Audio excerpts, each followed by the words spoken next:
AutoNation out with its quarterly numbers. Adjusted profit came in at $2.38 a share. That is well above the consensus estimate of $1.65. Revenue also beating the street's forecast. And if you look at some of these numbers, gross profit margin 64.4%.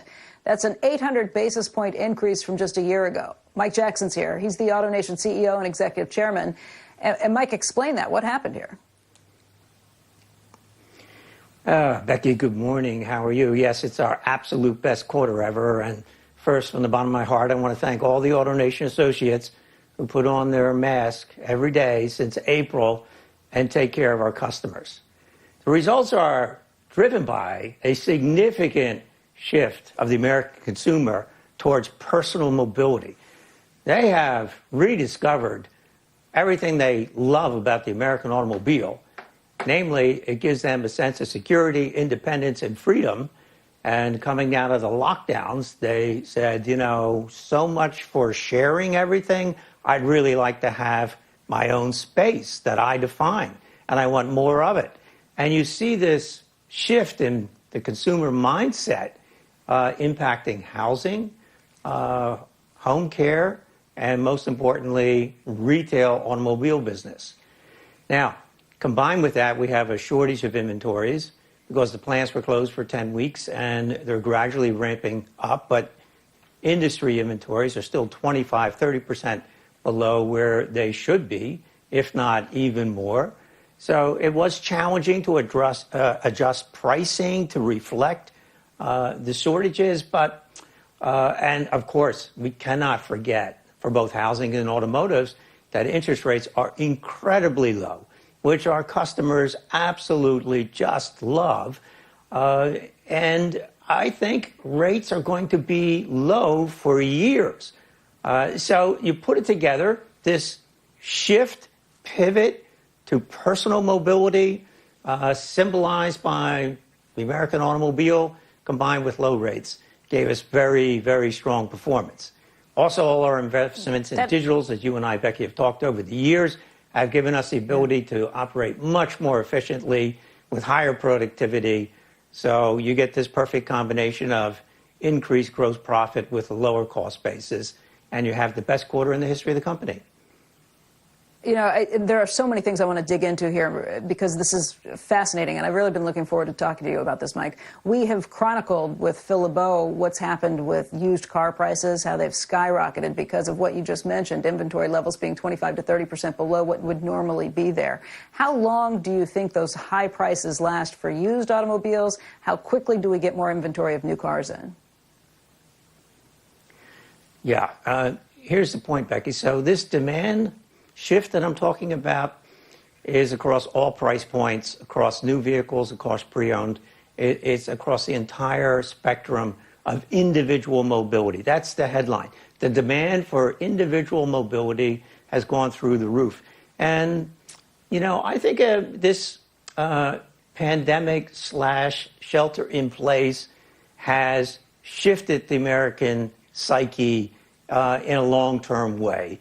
And it's hard to predict past 5 years, but for the next 3 to 5 years, there's been a shift in demand.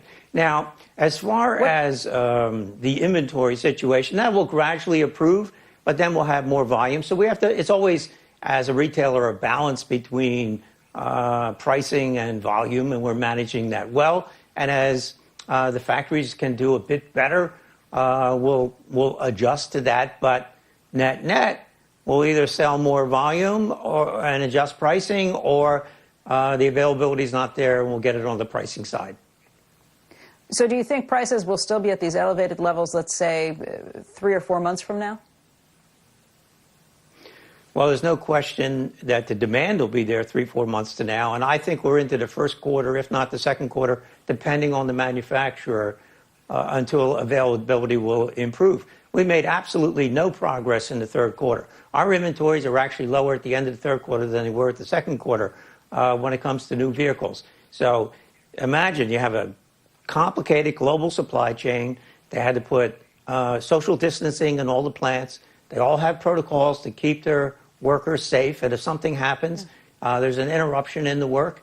Also, shipping and transportation is extremely difficult on the supply chain, even getting finished units to us.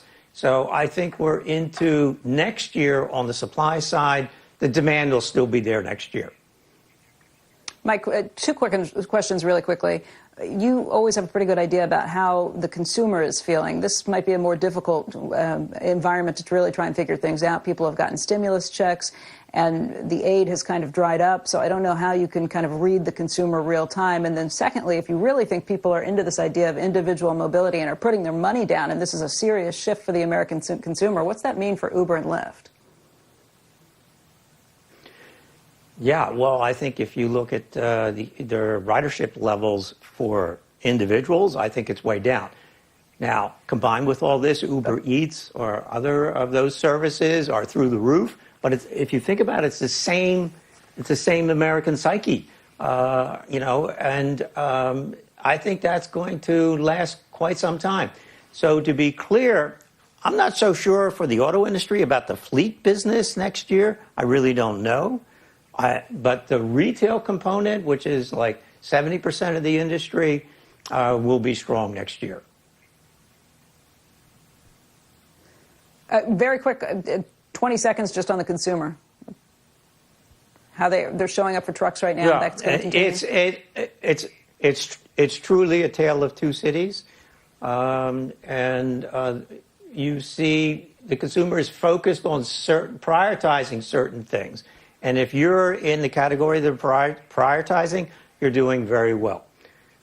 So they're spending money on housing, automobiles, fixing their homes, anything that they personally control. If you're an airline or a cruise industry or in the travel hotel business, it's difficult. And I think it'll take a vaccine for that to begin to gradually come back next year. Mike, we see it in your results today. I want to thank you so much for your time and look forward to talking to you again soon. Great. Thank you, Becky. Good to see you this morning.